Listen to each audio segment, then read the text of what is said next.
Data dump for anybody curious. Number one, Starbucks is now banning people based on MAC address on their computer. Change your MAC address after they discover that you're archiving something so that you can forward it to someone's lawyer so that they can actually take someone to court.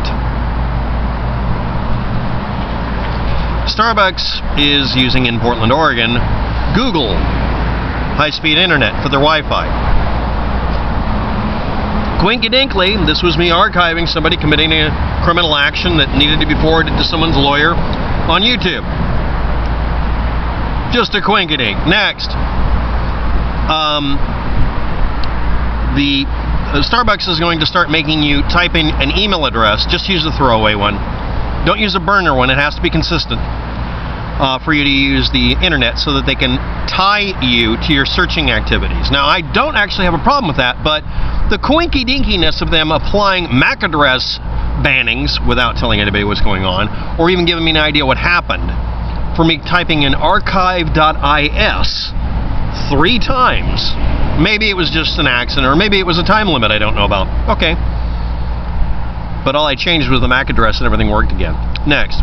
Surveillance Alliance numbers. Some of you might have heard of this. FVEY. It just means five eyes. Australia, Canada, New Zealand, United Kingdom, that's England, and the United States, America. 9 includes all of the above plus 4 more. Denmark, France, Netherlands, and Norway.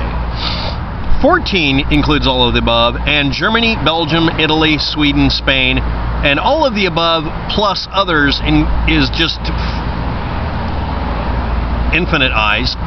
Israel, Singapore, South Korea, Japan, British overseas territories, and anybody who wishes to be a temporary agreed-upon affiliate of a surveillance alliance. An international, nearly global surveillance alliance. Listen to the countries I didn't mention.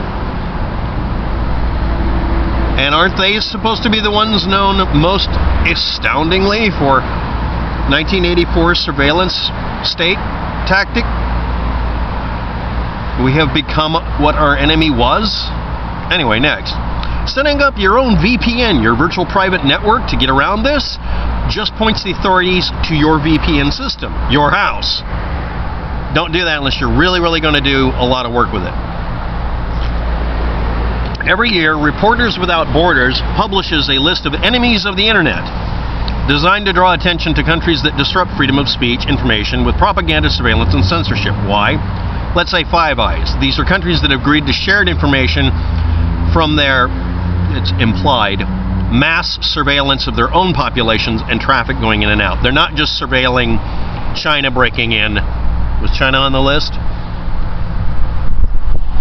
Is North Korea on the list of enemies of the internet? Yes, so is China, because they deliberately censor the living hell out of the internet. But do they overtly share it with other countries and try to snag you for downloading Metallica music?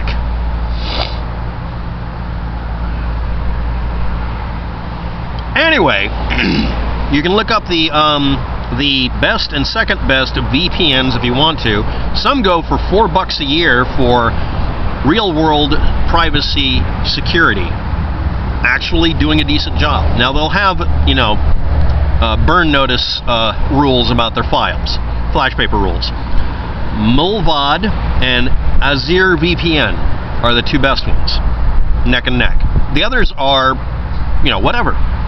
And if they're physically in a country that's 5, 9, 14, or infinity eyes, they're still subject to strong-arm tactics because they don't want to go out of business. And if you go to them with a real thing like, no, really, this is actually a person, here's our evidence that we would be able to use in court to get the information, we need your help doing it because this person's actually doing something illegal, then they'll actually cooperate. It'll actually cooperate. That's the funny thing, is these VPN companies will say, if you provide really good, hardcore proof that someone's really committing a crime, yeah, they'll share the information because that makes sense. But if you just come in there strong-arm tactics, they'll accidentally unplug something. This is based on their machines having no hard drives, or having encrypted hard drives where the code to make it even work at all is in RAM.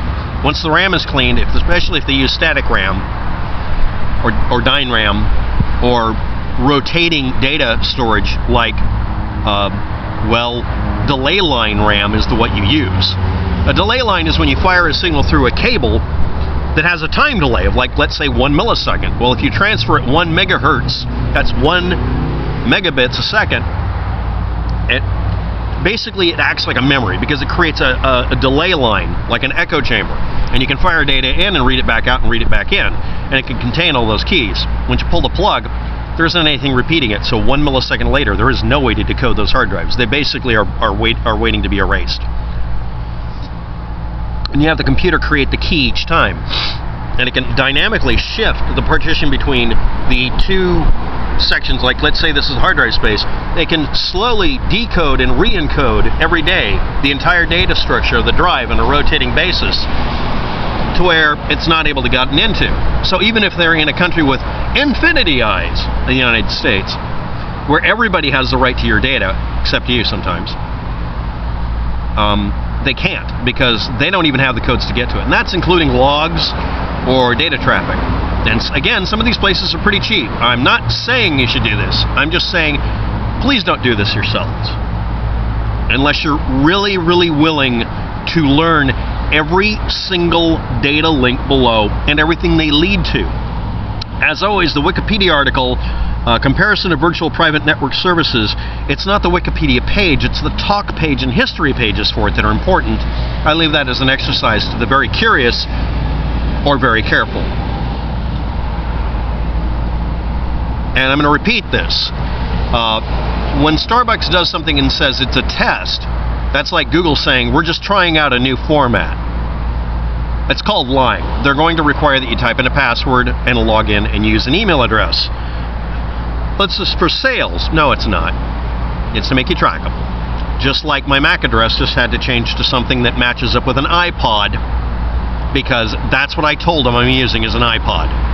iPod without a Wi-Fi. It doesn't matter.